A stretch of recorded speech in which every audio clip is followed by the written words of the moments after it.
Everybody always asks how I see my blood glucose levels on my Apple Watch, so this is the free app I use and how to set it up. The app I use is called FLWatch, so we're going to go to the App Store and we're going to search for it. So type in FLWatch into the App Store, and it's the one with the yellow icon. So I'm just going to open that up here and make sure you get that downloaded. We'll also need one other app. There's a chance you already have it. It's called the LibreLinkUp app. It's the app from Libre that you can use as a follow-on account, so you can see someone else's blood sugar. However, you can also just see your own. So we're going to download that too. So we're going to type in LibreLinkUp. Make sure you don't get confused with the actual LibreLink app, which is the yellow one. You want the LibreLinkUp app, which is the red one. So make sure you get that downloaded as well.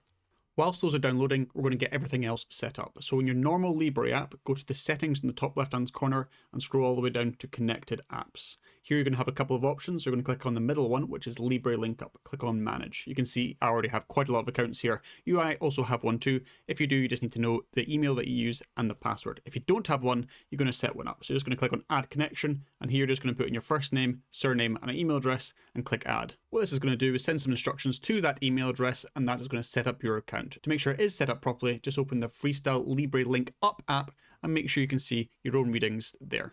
For example, you can see here I have my normal Libre account. However, if I swap to my LibreLinkUp account, you can see it's showing the same data. This is what we want.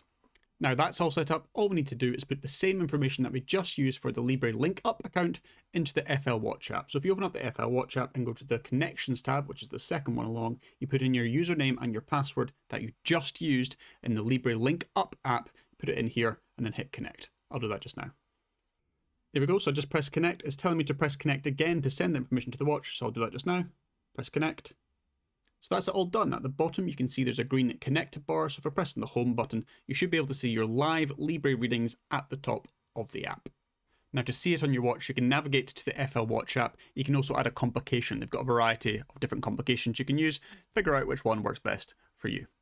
Now with this app, it's also possible to see how much insulin is left on board, or at least a rough estimation of that. So in the app, if you go along to the settings cog, which is the third one along, and scroll down to the bottom, you get to choose what type of insulin you have. You can either have rapid acting, which is your standard like Novo Rapid and things like that, or fast rapid acting, which for me is Fiasp or Lumjev potentially, if that's the one you're using. So choose whatever one you are using.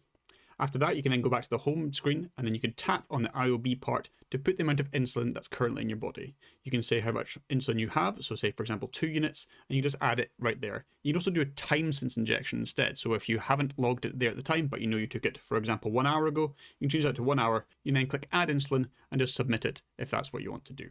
As well as that, you can also use Siri. So if you go to the settings cog, at the very top, there's Siri integration. If you click on that, it'll then open up what you can say to put insulin into the system. Here you can see a list of the different commands that you can use. I typically just use FLWatch 4 units, and they'll then put it into the system. I'll show you. FLWatch 4 units. There you go. It says recorded 4 units of insulin. So after putting the amount of insulin you want, you should be able to see some lines start appearing on your graph, both on your phone and on your watch. If you don't, there's some settings you might need to tweak. So if you go to the settings cog again, there's some switches here. The top ones are for phone, the bottom ones are for watch. The options are to show the amount of insulin graph that there is, as well as the insulin activity. You can also put in the insulin delivery, which is the little triangles that appear. If they're not on your watch, just make sure they're all toggled on and they should start appearing instantly. There is even more to this app that I haven't actually explained. For example, the carb calculator, which is also in the IOB section. Very, very useful for some people. Thanks a lot for watching. If this video was helpful, please remember to leave a like and also subscribe down below, and also leave a review for the app on the App Store. Philip, the creator, he's a really, really good guy and does this all completely for free. So thanks very much, Philip.